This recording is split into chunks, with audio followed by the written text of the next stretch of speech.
Hi అండి, welcome back to my channel.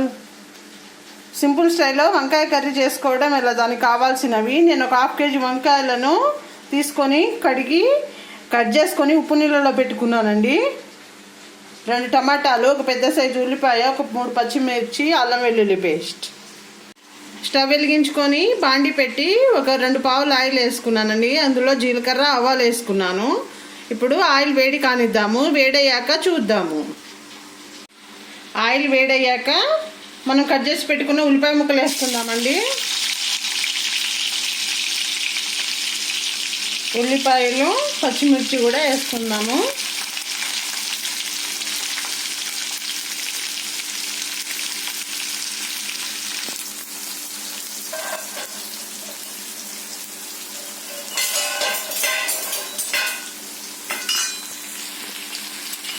కలుపుకుందాము.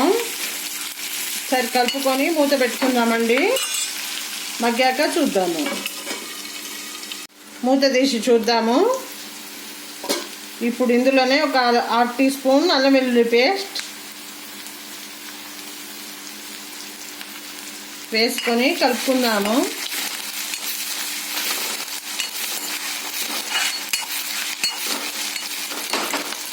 పచ్చివాసన పోయే వరకు మగ్గించుకుందాము. మూత పెట్టుకుందాము. ఒక 2 minutes తర్వాత చూద్దాము. ఒకసారి మూత తీసి చూద్దాము. మగ్గిపోయాయండి. ఇప్పుడు మనం ముందుగా కట్ చేసి పెట్టుకున్న వంకాయ ముక్కలు వేసుకుందాము.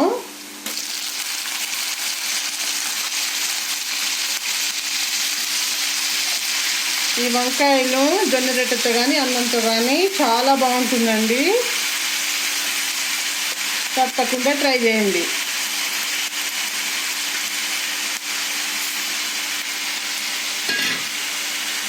సరే, కలుపుకుందాము.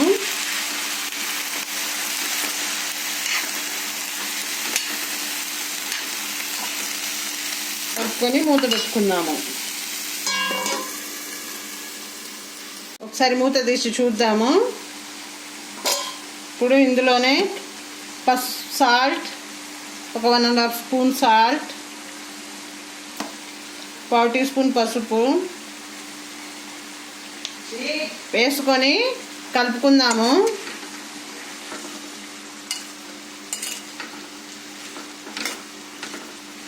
విధంగా కలుపుకొని మూత పెట్టుకుందాము. ఒక 5 minutes తర్వాత చూద్దాం. ఒకసారి మూత తీసి చూద్దాము. ఇప్పుడు మనం కట్ చేసుకున్న టమాటా ముక్కలు వేసుకుందామండి.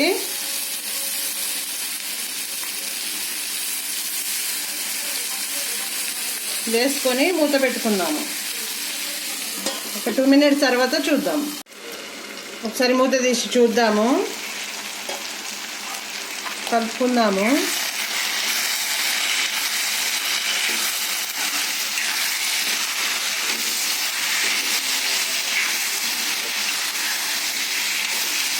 విధంగా కలుపుకున్నాక ఇందులో సరిపడా కారం,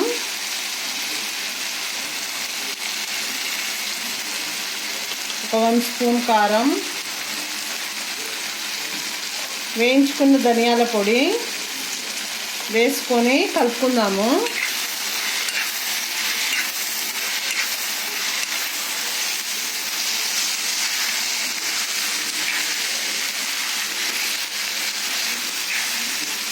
కలుపుకొని మూత పెట్టుకుందాము.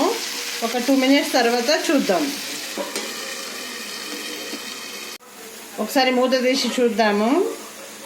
వావ్! పైనుంచి కొత్తిమీర,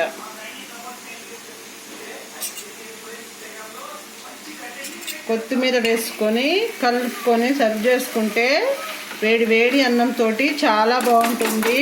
జొన్న రొట్టెతో, చపాతీతో కూడా చాలా బాగుంటుంది. తప్పకుండా ట్రై చేయండి. ఎలా వచ్చిందో కామెంట్ సెక్షన్లో కామెంట్ చేయండి.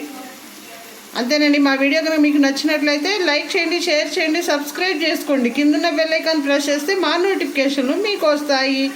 Thank you very much.